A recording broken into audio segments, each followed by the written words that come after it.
الرحيم. الأستاذ يماني ضياف، أستاذ بالكلية المتعددة التخصصات بالناظور منذ سنة 2005-2006، أستاذ الفيزياء ومنسق مسلك الإلكترونيك والإعلاميات الصناعية. نتحدث أو سوف نعرف بهذا المسلك المهني، وهو مسلك إجازة مهنية. في إطار انفتاح الجامعة على المحيط السوسيو اقتصادي أو على المحيط الشغلي أو سوق الشغل، قمنا في سنة 2014 بإحداث مسلك إجازة ممهنا تحت عنوان الإلكترونيك والإعلاميات الصناعية. الطلبة الحاصلون على هذه الإجازة المهنية تكون لهم فرصة سانحة للولوج إلى سوق الشغل.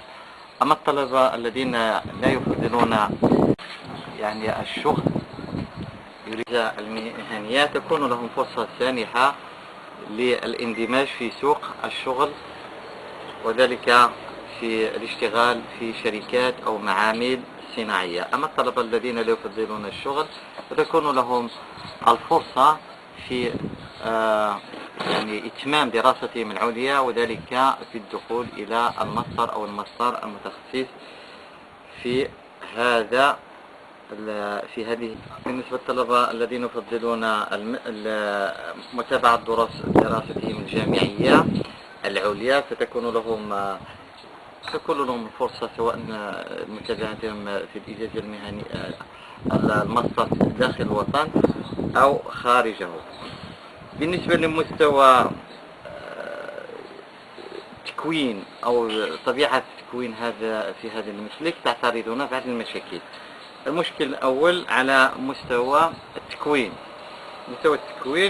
لأن لم نصل بعد إلى تعميم جميع الأشغال التطبيقية 100% لتكون للطالب ليكون له تكوين ميداني عملي 100%. وهنا نتطلع إلى المسؤولين على أن يوفروا لنا جميع الأجهزة للقيام بأشغال تطبيقية 100%.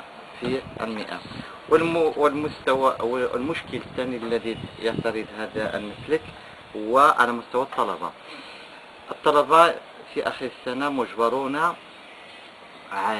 في وحدتين على أن يقوموا بإنجاز بحوث ميدانية لمدة شهر أو نصف شهر داخل المعامل الصناعية أو الشركات الصناعية.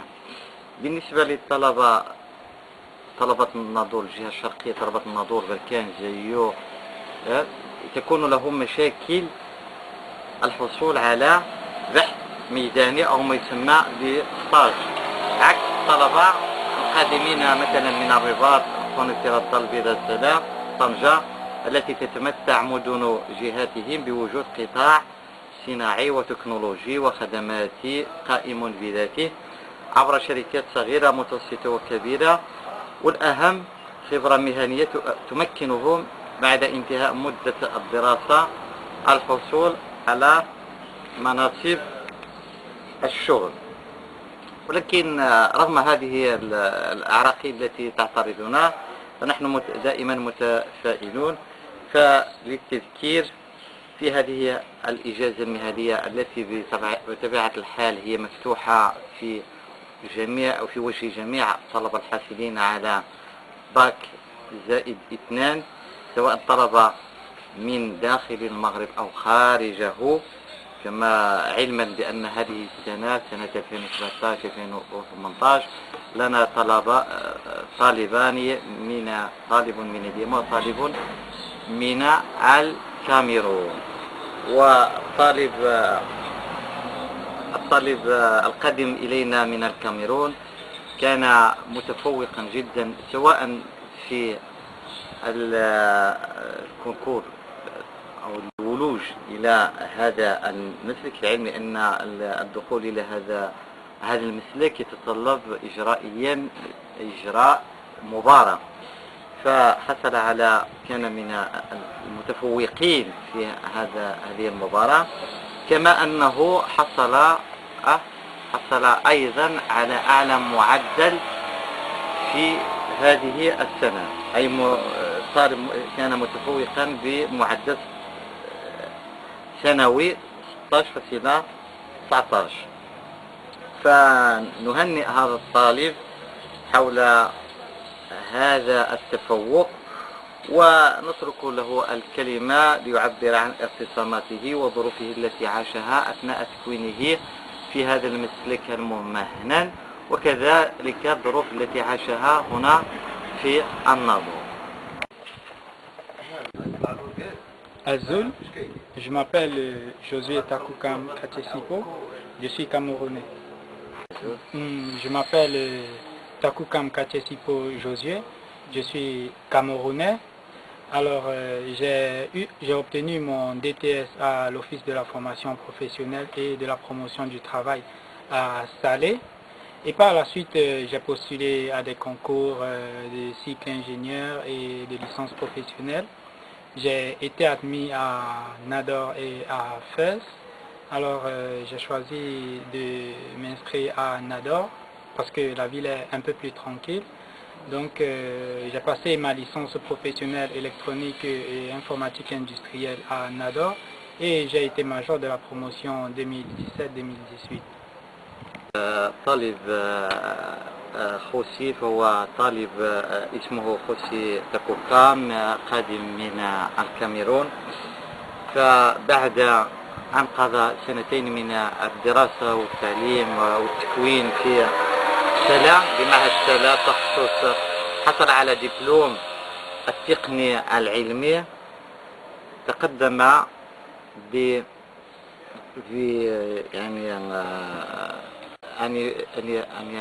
بطلبه لدى مختلف المؤسسات الجامعية لكي يتمم إجازته تكوينه في الإجازة المهنية، فتم قبوله في فاس وكذلك في الإجازة المهنية بالناظور الإلكترونيك والإعلاميات الصناعية. فكان له الحظ كما شرفنا أيضا هذه السنة الجامعية 2017-2018، حيث حصل على معدل متفوق جدا. الطالب أصيب بأنه فضل مدينة الناظور نظرا لطبيعته الجغرافية، يوجد على بحر الأبيض المتوسط ومناخه المعتدل وهدوءه الذي تمتع به المنطقة. Pourquoi Nador pour les études, monsieur José? Alors, moi j'ai choisi Nador comme toutes les autres villes du Maroc. Et déjà j'ai été admis à Fès et à Nador comme je vous l'ai dit, mais j'ai choisi Nador parce que c'est un peu plus calme. Oui. Classe, nous étions une salle de 30 étudiants. Mes camarades ne me considéraient pas vraiment comme un étranger, j'étais un étudiant comme tous les autres. Et je pense que c'est ce qui nous a permis de travailler sur des projets ensemble, de réviser ensemble, de partager un maximum d'informations. Donc c'était très convivial en tout cas, c'était très convivial. نفسه في القسم أنه لقي نفسه ضمن مجموعة من الطلبة حوالي 30 أو 32 طالبا، لأن الإجازة المهنية تكون محدودة. في الأول كانت له صعوبة في التواصل مع زملائه، إلا أنه بفضل وجود تميز بينه وبين باقي الطلبة كسر ذلك حاجز التواصل، فأصبح يعني طالب مثله مثل باقي الطلبة المغاربة في القسم، فتحسنت علاقته التواصلية معهم. Quelle était la réaction des autres étudiants de la fac? Alors, j'ai eu la chance déjà d'avoir rencontré les bonnes personnes lorsque j'étudiais à Nador. Pour mes camarades de classe, comme je vous ai dit tout à l'heure, il y avait vraiment une complicité entre nous. Et pour le prouver, j'ai habité avec eux. On habitait ensemble, on mangeait ensemble, on révisait ensemble, on faisait tout ensemble en fait. Donc eux déjà, avec eux, c'était vraiment très très free comme on dit souvent. Je n'ai pas eu de problème de ce côté-là. Bon, pour les autres étudiants de la fac, c'est vrai, c'est une première fois pour eux de voir un Camerounais, un subsaharien en général, à la faculté de Nador. Donc je peux comprendre qu'ils étaient un peu surpris à chaque fois qu'ils me voyaient à la fac. Bon, c'est vrai, ça donnait un peu l'impression là d'une star sous les feux des projecteurs, mais bon, sans les caméras et les photographes. Mais je comprends que c'est normal parce que c'était une première fois. أنه في البداية كان محطة أنظار جميع الطلبة، لأنه للمرة الأولى الطلبة يرون أن طالب أجنبي خاصة من جنوب الصحراء يدرس معهم في القسم، فكان محطة مثل محطة أنظار الانتباه والفضول، وكان خاصة من الناحية الإيجابية. فأمام هذا الوضع بدأوا يعني يسألونه ويتقربون منه، كان التواصل جيدا إلى درجة أنه أصبح فرد من المجموعة، حيث كان يعاشرهم في الأكل وفي تهيئ الامتحانات، حتى أنه يعني وفي النوم، حتى أنه كان لديه غرفة بالحي الجامعية استغنى عليها وفضل الجلوس والمكوث يعني يوميا مع أصدقائه الطلبة نظرا للتقارب الذي وجده معهم. Quel est votre avis envers les gens? Alors, à la faculté, je me sentais très bien parce que j'étais dans mon élément. Dans la rue ou dans les transports en commun, il y avait toujours ce cliché-là du migrant clandestin, vous voyez. Bon, il y avait aussi parfois des petits regards, des murmures. Bon, moi, j'accepte ça parce que eux, ils ne savent pas que je suis un étudiant, vous voyez. Par contre, moi, à les regarder, je n'arrivais pas à comprendre leurs pensées. Lorsqu'ils me regardent comme ça, je voulais savoir qu'est-ce qu'ils sont en train de penser de moi. Mais je n'arrivais pas. Cependant, j'ai eu la chance un jour d'être chez un esthéticien. Avec ses amis et quelques clients, nous avons échangé, nous avons beaucoup discuté. Et moi, en me présentant à eux, je me suis mis dans la peau d'un migrant clandestin pour savoir réellement ce qu'ils pensaient. Alors, ce que moi j'ai retenu de ça, c'est que voilà, un migrant, c'est une personne démunie qui erre dans les montagnes en attendant la traversée vers l'enclave de Melilla. C'est une personne potentiellement dangereuse qui est prête à tout pour manger et survivre. C'est un coupable de tout et de rien. Bon, c'est ce que j'ai retenu de ça. Mais par contre, j'aimerais souligner le fait que malgré que je me suis présenté à eux comme un migrant clandestin, toutes ces personnes qui étaient présentes, ils m'ont traité avec beaucoup de courtoisie.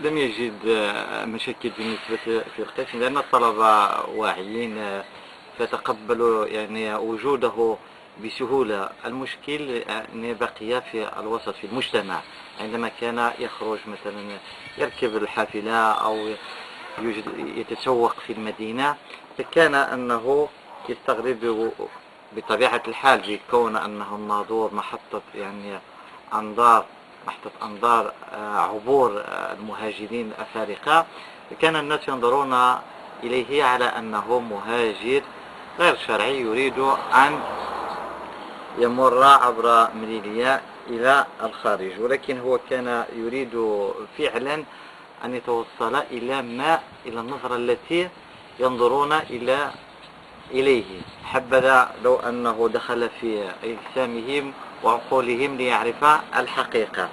فلكي يعرف الحقيقة ماذا يفعل فعند وجوده عند الحلاق الذي تعامل معه بمعاملة جيدة وأريحية، تقمص دور المهاجر الغير الشرعي. فهنالك توصل بأن الإنسان المهاجر هو ذلك الإنسان الذي يحتاج إلى شفقة، إلى رحمة، وأنه فقير جدا، وأنه متهم بكل شيء ولا شيء، وأنه إنسان خطير يمكن أن يرتكب أي جريمة لكي يحصل على عيشه وقوته اليوم. عبر هذه تقمص هذا الدور توصل يعني بذكاء ما يفكره الآخرون عن المهاجر الغير الشرعي. أنه كما يقول طالب خوسي أنه لم يتضايق لم يتعرض أي مضايقات أو أنه أو عنصرية أو تعامل سوء، وإنما المشكل هو الذي كان لم يفهمه تلك النظرات التي كانوا ينظرون إليه فقط، ولكن على العموم لم يتعرض لأي مشكل أو في الوسط في المجتمع أو في المدينة أو في غيره. النابع من القلب وليس تعاملا سطحيا أو مجاملة، وإنما كان تعاملا حقيقيا. كنت trouver les services publics et l'administration marocaine ici à Nador. Alors, j'ai été dans les banques, à la poste, à la commune, à la gendarmerie, à la police. Et en général, tout le personnel a été vraiment très aimable. Ça se passe très bien dans les administrations comme ça. En fait, je n'ai jamais eu de blocage parce que je suis un immigrant.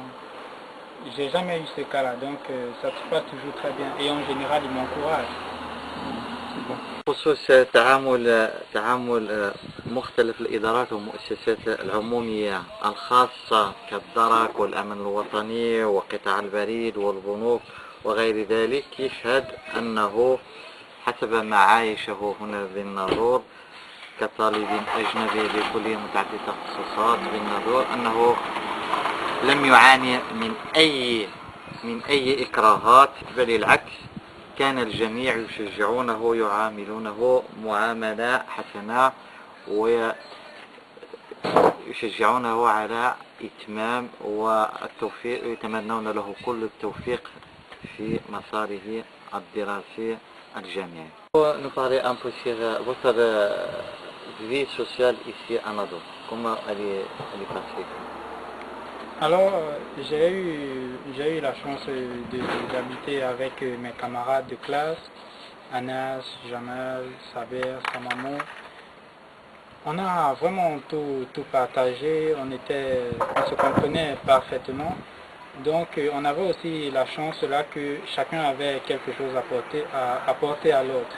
Vu que dans notre licence, il y a certains qui viennent de l'informatique, d'autres qui étaient purement des électrotechniciens. Donc on avait beaucoup à s'échanger et hormis ce côté-là dans la vie, on s'est soutenu tout au long de l'année. Et je peux dire que c'est grâce à ça que je me sentais un peu plus à l'aise parce que c'était pour moi comme une petite famille. Donc je n'ai jamais été seul à Nador. Nous étions toujours ensemble, on faisait tout ensemble. الاجتماعيات التي عاشها الطالب خوسي يقول بأنه كان له الحظ وفرصة بالعيش مع طلبة القسم أناس وصابر وجمال، حيث تقاسموا مع بعضهم البعض كل شيء سواء في التكوين الدراسي الجامعي أو في الحياة اليومية، حيث كانوا شكلوا عائلة صغيرة واحدة مجتمعة. Concernant la sécurité, est-ce que vous sentez que vous êtes sécurisé ici à Nador? Une ville assez calme, elle est bien plus sûre que d'autres villes où je suis allé. Il n'y a pas toutes ces agressions comme on retrouve ailleurs. Et moi, je me sens en sécurité quand je suis en Nador. Par contre, j'ai été plusieurs fois en contact avec de dangereux passeurs de migrants qui me proposaient leur aide pour rejoindre l'Espagne. Bon, ils se sentent en général vexés lorsque je leur dis non merci, je ne vais pas en Espagne. Et bon, dans ces cas-là, il suffit de prendre une minute pour parler avec eux et au final, ils s'en vont tout simplement. أم يقول بأنه مدينة الناظور مدينة آمنة ولا يوجد فيها إجرام باقي والاعتداءات عكس المدن الأخرى التي زارها، وأنه كما أنه التقى ببعض سماسرة الذين يمتهنون مهنة الهجرة الغير الشرعية، أنه طلبوا منه إن كان على استعداد أن يهاجر إلى أوروبا فسيقدمون له التسهيلات، إلا أنه رفض ذلك وأبلغهم بأنه ما أتى إلى الناظور إلا من أجل تحصيله العلمي ويحترم ذلك، وليس هدفه الهجرة إلى أوروبا. Fortement aux étudiants subsahariens de s'inscrire à la faculté de Nador. Personnellement, moi, ça m'a ouvert beaucoup de possibilités. Aujourd'hui, il y a plein de masters que je peux faire, il y a pas mal de domaines d'emploi où je peux postuler. Ça a été vraiment une formation très pointue et il y avait du sérieux. Donc personnellement, j'ai beaucoup aimé ça et je recommande. Je recommande aux autres de le faire aussi, de s'inscrire et de passer les concours. Ils auront peut-être aussi la chance là de fréquenter à la faculté pluridisciplinaire de Nador. دائما للطالب خوسي فإنه يوصي بتوصيات بالنسبة لكل الطلبة الكاميرونيين وكذلك الطلبة جنوب الصحراء الالتحاق والدراسة بالكلية هنا بالناظور بالمغرب، فإنه ذلك سوف يشجعه ويفتح جديدة من حيث التكوين والتدرج بمسالك علمية متعددة ومتفرقة.